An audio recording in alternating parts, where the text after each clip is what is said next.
இன்னைக்கு கத்திரிக்காய் குழம்பு எப்படி பண்றதுன்னு பார்க்க போறோம். அதுக்கு நான் இன்னைக்கு 2 கத்திரிக்காய் வந்து கட் பண்ணிட்டு தண்ணியில போட்டு எடுத்து வச்சிருக்கேன். இந்த மாதிரி நீளமா கட் பண்ணியிருக்கேன்.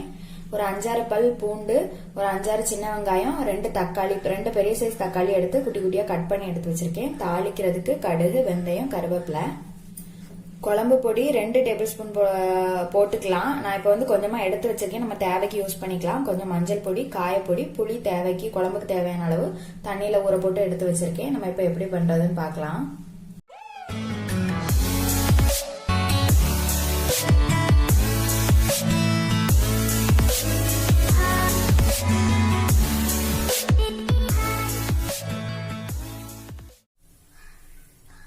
குழம்பு தாளிக்கிறதுக்கு எண்ணெய் விட்டுருக்கேன். இப்போ இதில் வெந்தயம் போட்டுக்கலாம்.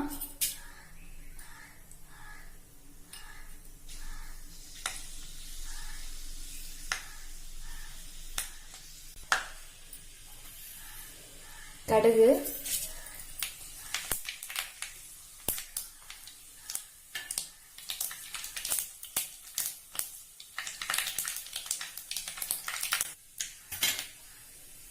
கருவேப்பிலை,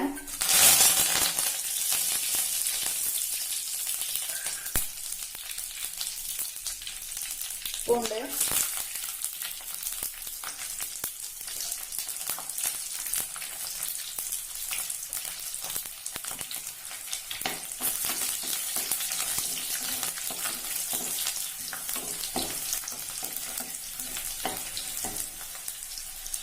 சின்ன வெங்காயம்,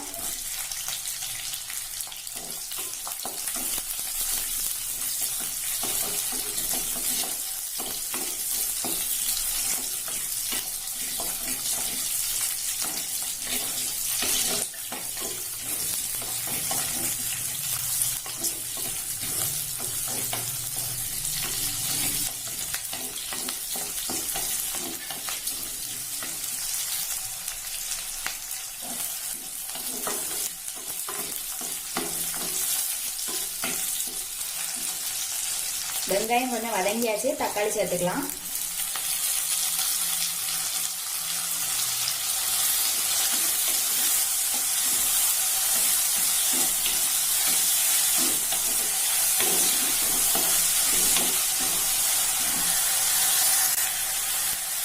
கொஞ்சம் உப்பு,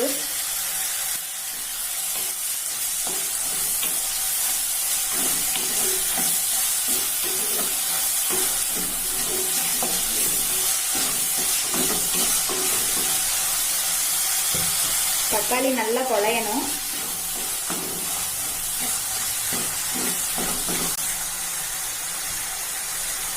தக்காளி நல்லா குழஞ்சிட்டு இப்போ இது கூட கத்திரிக்காய் சேர்த்துக்கலாம்.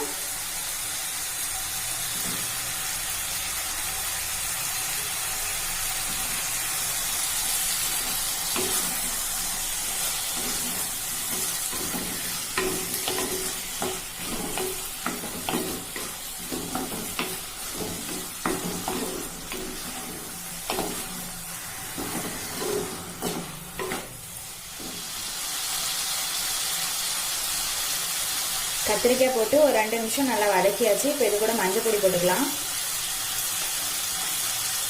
காயப்பொடி,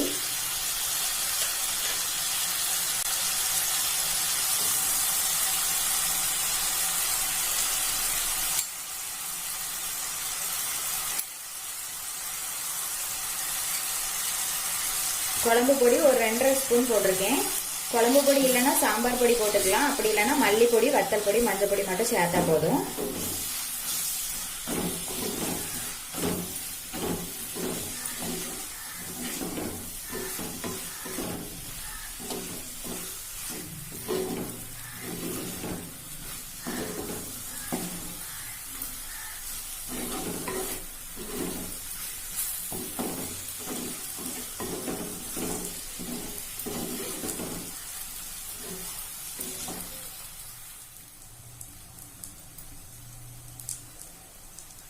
இப்போ இது கூட புளித்தண்ணி விட்டுக்கலாம்.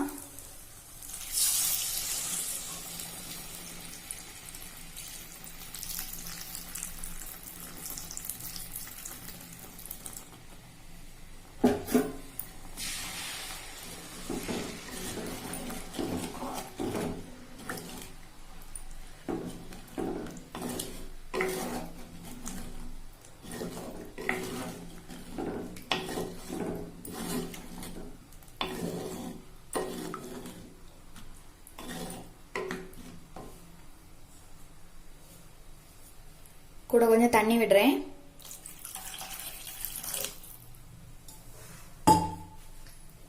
ஏற்கனவே கொஞ்சம் உப்பு போட்டிருக்கோம், இப்ப கொஞ்சம் உப்பு போட்டுக்கலாம்.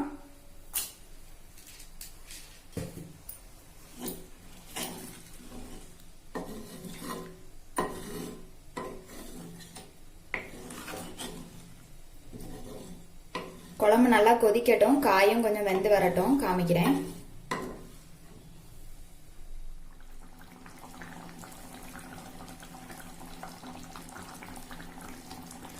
குழம்பு நல்லா கொதிச்சுட்டு எண்ணெய் எல்லாம் பிரிஞ்சு வந்தாச்சு, காயும் வெந்துடுச்சு. இப்ப அடுப்பு ஆஃப் பண்ணிக்கலாம்.